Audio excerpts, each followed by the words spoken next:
저희 자산 포트폴리오는 대부분 다 부동산에 90% 이상 투자가 돼 있고, 순자산으로는 이제 마포에 좋은 아파트를 대출 없이 살 수 있는 정도. 대부분 수익형이기 때문에 올해 한 1,000만 원 정도 현금 흐름이 발생하고 있습니다. 시중에 나와 있는 부동산 재테크 책들은 정말 거의 다 읽어본 것 같아요. 그 당시에 매매를 내놨고, 당시 한 7억 후반 정도의 금액에 매도를 하게 됩니다. 네, 안녕하십니까. 여러분들과 마찬가지로 매일매일 성장하는 삶을 꿈꾸는 직장인 투자자이자 32살 조 과장은 어떻게 50억 자산을 소유하게 됐을까의 저자 조영모입니다. 반갑습니다.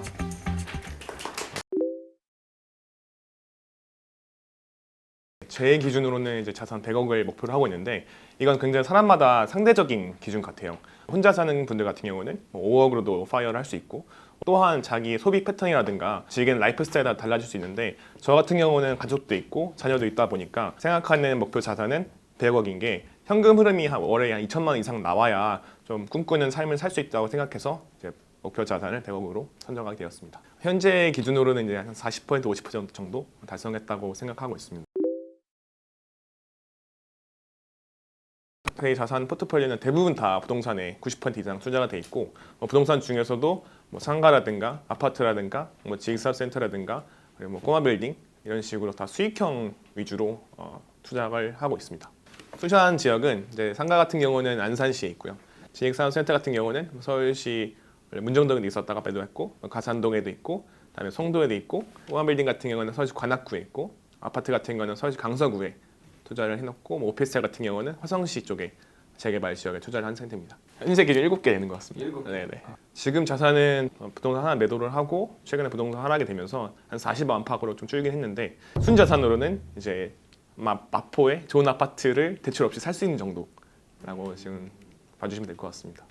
대부분 수익형이기 때문에 올해 한 1,000만 원 정도 현금 흐름이 발생하고 있습니다. 지금 직장인이시니까 별개, 월급을 제외하고 네, 맞습니다. 순 부동산에서 네네. 나오는 겁니다. 네네. 그때는 이제 IMF대로 돌아가는데, 그 당시에 아버지께서 투자를 실수하셨어요. 그래서 그 당시에 아버지께서는 부자가 되기 위해서는 좋은 직장에 다녀서 명예퇴직을 하는 것이 답이다라고 말씀하셔가지고, 그 당시 대학생 때 정말 취직을 위한 4년을 보냈습니다. 정말 대활동이나 인턴이나 계약직들 하면서 최대한 좋은 회사에 가야겠다라는 목표로 준비를 했고, 다행히 여의도에 괜찮은 IT 회사에 입사를 한 이후에 월급을 받아서 이제 그런 경제적 자유를 누리려고 했어요. 그래서 가장 우리 회사에서 돈을 많이 버는 분이 누굴까 보니까 사장님이더라고요.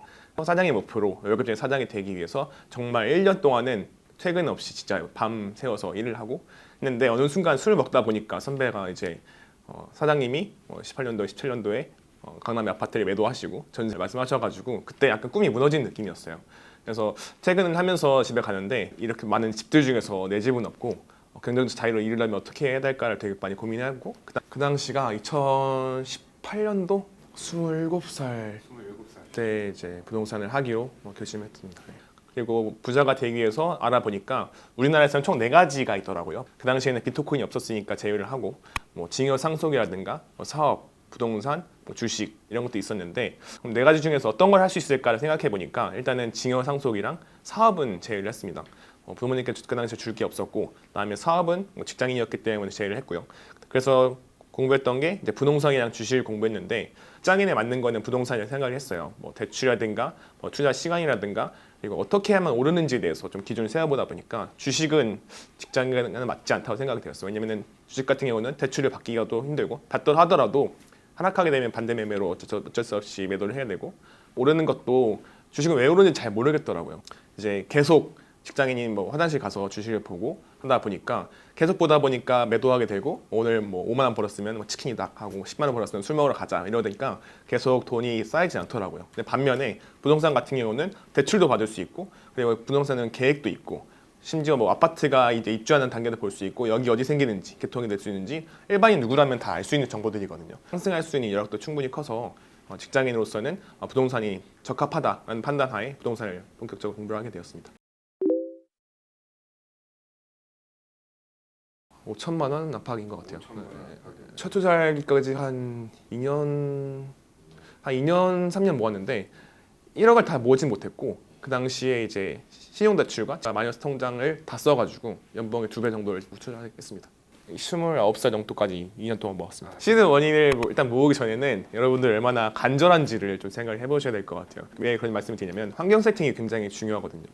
예를 들어서 다이어트를 목적으로 운동을 하고 집에 왔는데 집에 먹을 것들이 많거나 빵이 있거나 뭐 라면이 있으면은 어쩔 수 없이 그 눈에 보이니까 먹게 되잖아요. 근데 이렇게 시드 머니를 모으려면은 환경 세팅이 중요한데 제가 제일 추천드리는 게 만약 월급이 들어온다. 그래서 그 당시에 뭐 200만 원, 250만 원이다 하면은 자동이체가 그러니까 모바일 뱅킹이 안 되는 은행에다가 한 200만 원 정도를 강제 저축해 놓는 거예요. 그러면 반강제적으로 저축이 되고 만약에 정말 내가 돈을 써야 한다 그러면은 그 은행에 직접 가서 인출해야 되거든요.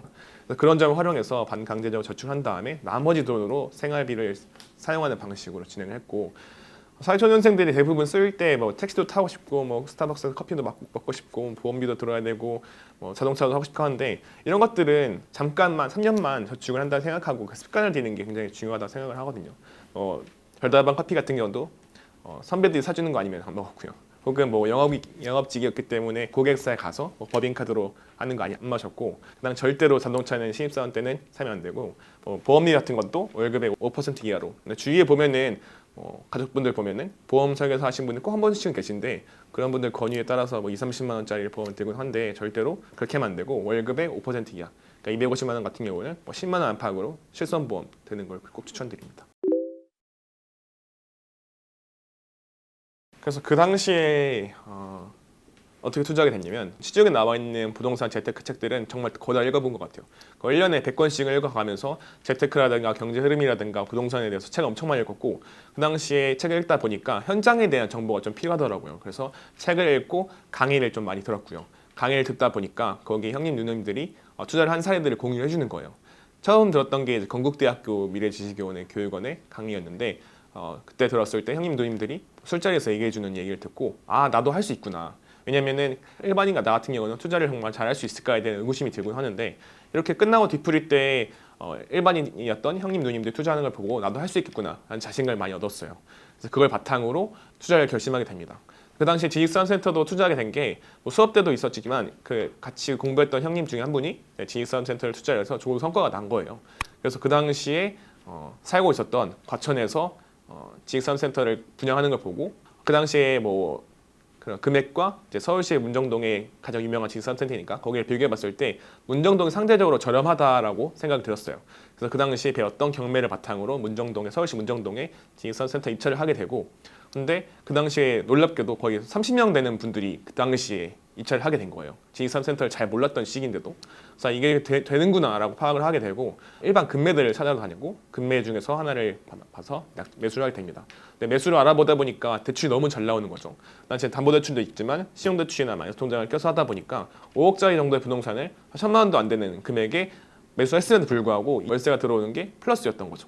그래서 이렇게 하면은 점점 더 경제적 자유를 하는데 빨리 돌아갈 수 있겠다. 라는 생각을 갖게 되고 그 다음 투자를 또 하게 되는데 그래서 그 당시에 와이프 명의로 왜냐면은 직장인 같은 경우는 종합소득세 구간이 있기 때문에 와이프 명의로 또 다른 지식산센터를 가산 쪽에다가 매수를 해서 바로 또 부동산 자산을 늘려가게 되었습니다. 매도한 거는 이제 계속 5억짜리 부동산을 매수한 다음에 계속해서 월세가 150만 원 정도씩 나오고 당연히 그 최근 작년 시세는 180만 원까지 올라왔지만 그 당시에 원래는 이제 2022년도에 매도를 다 하려고 했었어요. 왜냐면 부동산 하락기 조짐이 보였기 때문에. 근데 그 당시 임차인이 있었어가지고 매도를 못했어요. 왜냐면은 임차인분이 있는 물건 같은 경우는 수익률이 안 맞아서 잘 매도가 안 되거든요. 그래서 근데 뭐 2024년도에 임차인분께서 나가신다 하셔가지고 그 당시에 매매를 내놨고 그 당시에 한 7억 후반 정도의 금액에 매도를 하게 됩니다. 그래서 매도를 하게 돼서 차익을 많이 남겼습니다.